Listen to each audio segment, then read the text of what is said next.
کے صاحبان کے نیچے آ گیا ہے. میں یہ پتہ ہے علامہ شیخ جعفر شوستری لکھتے ہیں، وہ ہے نا کہ الاجابت تحت قبتہ، دعا کی قبولیت کی سند حسین کے قبے کے نیچے ہے.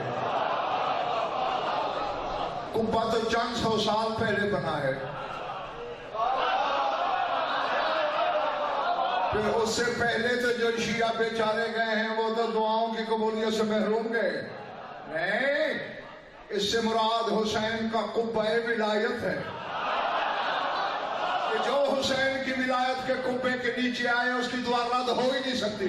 اور علامہ شیخ جعفر شوستری علی اللہ مقامہ وہ اپنی کتاب خصائص الحسینیہ میں لکھتے ہیں ان کل مجلس ادائے ابی عبداللہ الحسین قبۃ الحسین.